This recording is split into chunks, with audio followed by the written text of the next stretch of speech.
Hey, this is Dave from YunaPRO, and in this video, I'm going to show you how you can identify why your engagement on your Facebook post is lower than you'd like, and I'm going to show you 4 fixes, 4 things you can do to increase your engagement. These are the exact same 4 things I do to get engagement like this. Here's a post of mine, got 337 likes, over 1,100 comments on it. Here's another post here. This is a reel, and you can see it's got 63 likes, 24 comments, 3 people shared that one. Here's an example of a simple photo post, 136 likes, 34 comments, and a share. And these are strategies that are so simple that you can do to increase the engagement of any of your posts on Facebook. Let's dive in.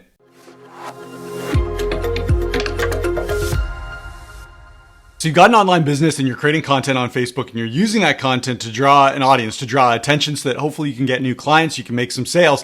But there's a problem. While you're creating lots of content, you're just not getting the engagement you'd like. You're not getting a lot of likes and loves. You're not getting a lot of comments. You're not getting a lot of shares. Unfortunately, there is a solution for this problem. But the first thing that we need to do is to identify, do you actually have an engagement problem? Here's how you can do that. I'm going to go over to an example post. This is over on my personal profile. And what I'm going to do is I'm going to scroll down here and you can see the engagement on this particular post, just an image post here, 160 likes and 30 comments. And you might look at that and maybe you think that's a ton of engagement. Or maybe you look at that and you say, well, that's not a lot of engagement, but here's how you can tell for sure. What you want to do is you want to click on See Insights, and we're going to take a look at some important statistics. The first thing that you want to take a look at is the total number of engagements right here. So there's 283 total engagements on this post. Now you're gonna have to do a little bit of math here, but it's really simple. You're gonna take 283, the number of engagements, and you're gonna divide that by the post reach. Your post reach is the number of unique people who saw this post versus impressions is the total number of times that your post has been seen. We're more interested in this post reach. So you're going to take 283, you're going to divide that by your post reach. In this case, it's 1,758. And in this case, when I do this, I get the number 16%. So I have a 16% engagement on this particular post. Well, what does that mean? That means that 16% of individuals who see this post chose to engage on it. Now you might wonder, well, is that good? Is that bad? Here's what Facebook told us. Facebook told us that the average post typically gets between 1 to 2% engagement. And so in this case, getting 16% engagement is way beyond that 1 to 2% rule of thumb. And so I can feel good about this particular post. What you want to do is take a look at some of your posts and figure out your engagement percentage. And if your posts are down in single digits, perhaps around 1 or 2 or 5%, don't worry, there's definitely some things we can do to increase your engagement percentage. But before we look at those, I want to just make sure that you're really clear on one thing, and that's that you do not need to boost your posts. You don't need to pay for more people to see your posts on Facebook. When you do the 4 steps that we're about to take a look at, you can get a lot more engagement on all your posts and you don't have to pay a cent. So please don't go out and start boosting your posts on Facebook. It's not necessary. Let's take a look at the 4 steps. What should you be doing to increase your engagement?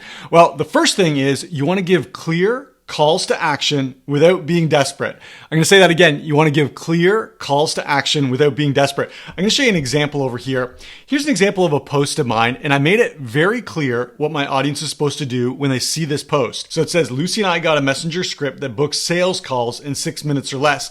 So this will appeal to business owners who are trying to get into sales conversations with people through Facebook. Works for warm and cold leads, want the download. And so what's the call to action here? The call to action is simply tell me that you want the download, and I'll give you the download. And when we take a look at the results of having a simple, clear call to action like this, let's look at the insights. This particular post got seen over 8,000 times by over 5,300 people and got over 2,300 engagements.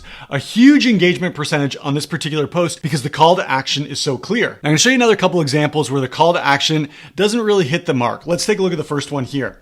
Here's an example. It says, please share with 3 exclamation points. And so right off, this violates our rule of having a clear call to action that doesn't sound desperate. This looks like desperation. It's saying, please share with me. Otherwise, no one is going to pay attention to this post. And when we take a look at this post, let's see, it got just 10 likes, 5 shares. And when I click on the shares, when I hover over the shares, I see that the first share is from the actual poster of this particular piece of content. So when you tend to use call to actions that look desperate like this, please share, please tag people, you're actually going to repel people from engaging on your content. And then that tells Facebook, hey, people aren't interested in this. They're not engaging. Therefore, Facebook will show your posts to fewer people. So you don't want to look desperate like this post. Let's take a look at another example. Here's another one that says, Black Friday special for YouTube ads this week. I'm waiving the $1,000 setup fee. Comment YouTube for more info. And you might look at this and you might say, okay, well, this has a clear call to action. why did this only get 1 like and 1 comment? And the 1 comment happens to be from the person who actually created this piece of content. Well, why did this flop? And here's the reason, is because while there is a clear call to action, and while this maybe doesn't look desperate, it's obviously a sales post. I'm waiving the $1,000 setup fee. Well, this gets the audience to think, okay, you're waiving the $1,000 fee. Well, how much is the rest of the service going to cost? This sounds expensive. And as soon as people start thinking that you're selling something, they're going to run away. And again, this reinforces to Facebook, this isn't a popular piece of content. People do not want to engage. Therefore, Facebook will stop showing this post to more people. That's the second example. Let's take a look at a third example. Over here, this says, get 3 new offers for your audience in less than 10 minutes with my 100% free 1-step form. Who needs this? And when we take a look at the engagement here, you can see 8 likes, 8 comments. So not a lot of engagement. Why not? Well, does this have a clear call to action? What's actually being offered here? Get 3 new offers for your audience in less than 10 minutes. What does 3 offers mean? Does that mean that you're creating 3 program ideas? Does this mean product offers? What are you offering?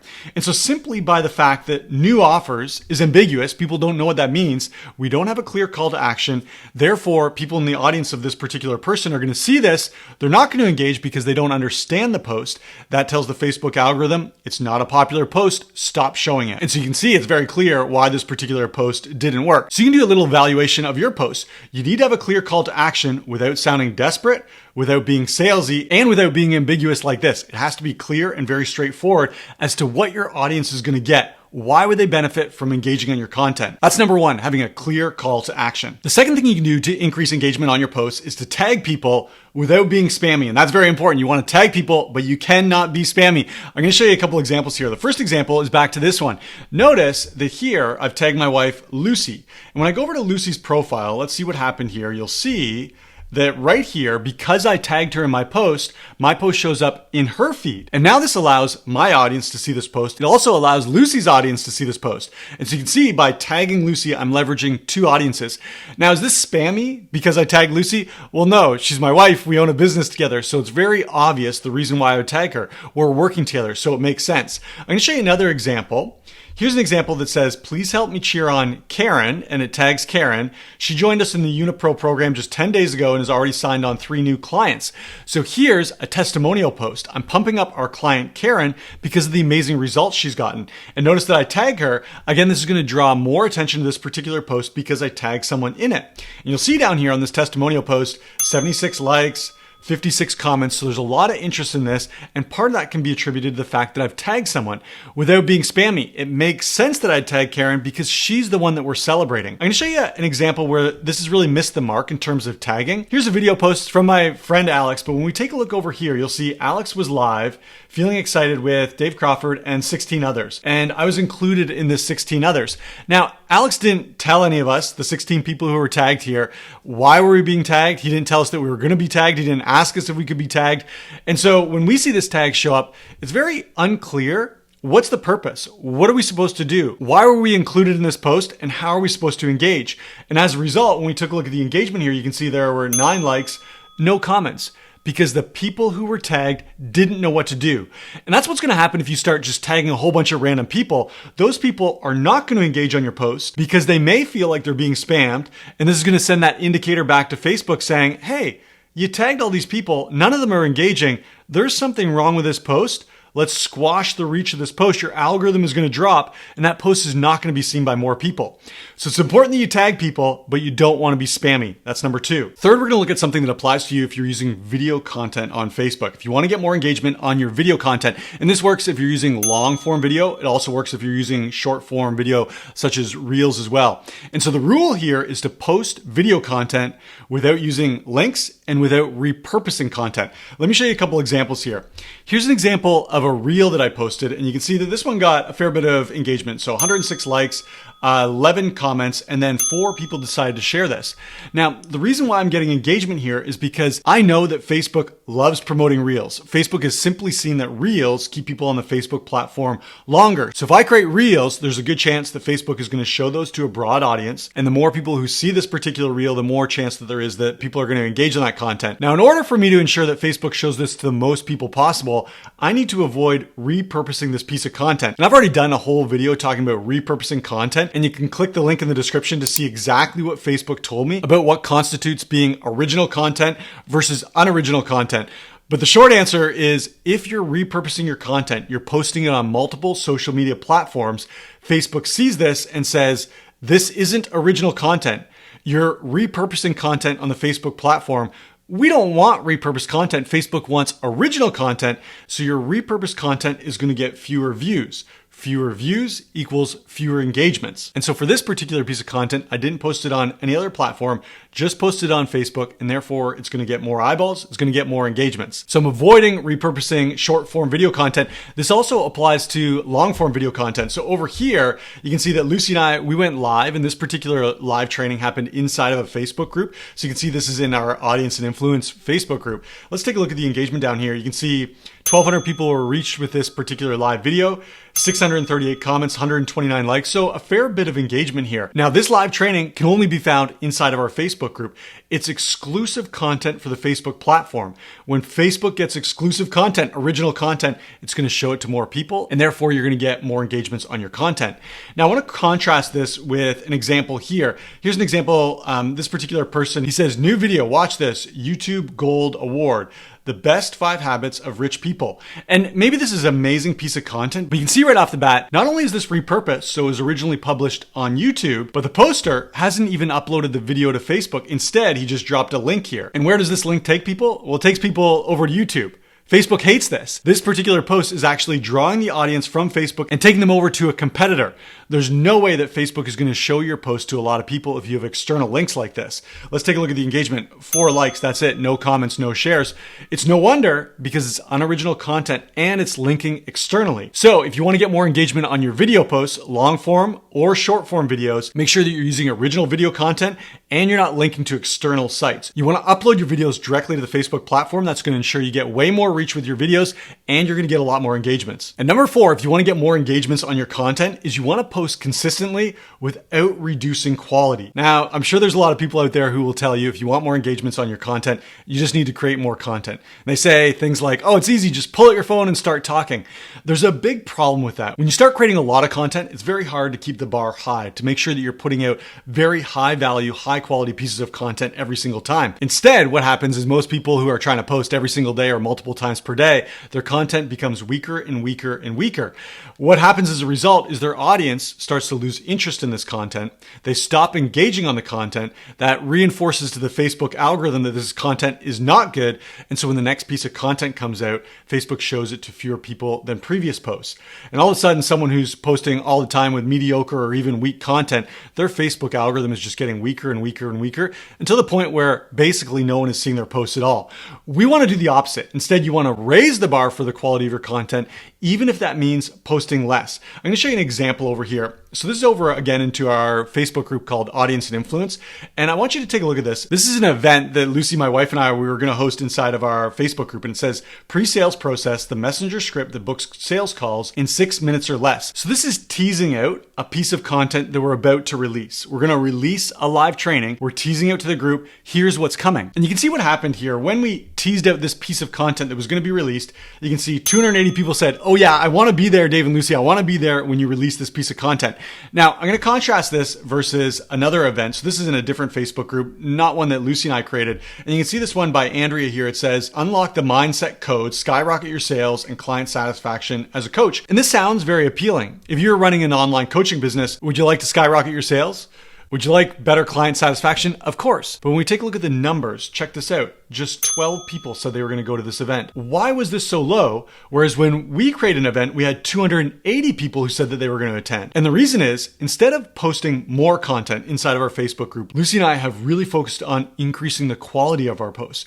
We want to train our audience that when a post comes out, or in this case, a live video comes out, they don't want to miss it because the quality is so high. The value they're going to get is so high. This is something that they should make time for. In fact, in one of our previous Facebook groups, we used to do a live training every single week, but we realized in order for us to come out with the highest quality in our industry, in our niche, it's very hard to put out an hour-long training every single week. And so instead, we create fewer live trainings, but we make sure that the quality is ultra high. And this is what you can do too. If you're finding that your engagement on your content is lower than you'd like, take a look at the quality you're putting out there. Is this actually the best content that you could create for your particular industry or your particular niche? If you can raise the bar by reducing your quantity, do it. It's going to dramatically help your engagement rate. Now, one side note, you'll notice I've mentioned Facebook groups a number of times, and I've used examples from posts inside one of our Facebook groups, Audience and Influence. If you have a Facebook group and you'd like to grow your Facebook group with leads so that more people are seeing your posts, more people are engaging on your content, well, you're in luck because we recorded a full-length training showing how we're adding 10,000 plus members to any Facebook group. Doesn't matter what niche, doesn't matter what industry. When you follow these 3 free steps, your Facebook group is going to start to grow faster than it ever has in the past, and that's going to allow you to get more eyeballs in your content, more engagements, and more leads. So click the link in the description if you want to see this process and start using it to grow your Facebook group right now. Now, I know we just went through a lot, so I'm going to do a little recap. If your engagement on your posts on Facebook isn't where you'd like it to be, there's 4 things you can do. First is make sure your calls to action are very clear without being desperate or salesy. Number 2 is to tag people without being spammy. Number 3 is to upload original videos directly to the Facebook platform, not using links that pull people away from Facebook. And number 4 is to increase the quality of your content so that your audience can't wait for your next post, even if that means reducing the quantity of content that you create. Quality trumps quantity anytime when it comes to getting engagement on Facebook. And so those are the 4 strategies that I use to make sure that I get maximum engagement on all my Facebook posts.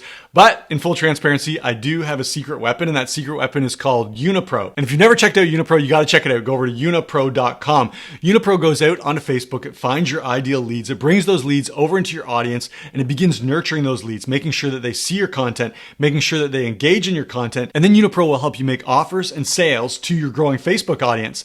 YunaPRO has been an absolute game changer for my online business, and I know it will be for you as well. Go over to YunaPRO.com. So that's what I've got for you in this video. If this video is helpful, give it a like. And if you have any questions or comments about getting more engagement on your Facebook content, go ahead and leave those in the comment section below. I'm happy to help out. And again, if you want to grow your business using Facebook and you're not yet using YunaPRO, you really do need to check it out. Go over to YunaPRO.com. It's going to be a game changer for how quickly you can build your audience and how much engagement you can get on your posts, which will lead to more leads and more sales for your online business. YunaPRO.com. Thanks for checking out this video. Can't wait to see you in the next video.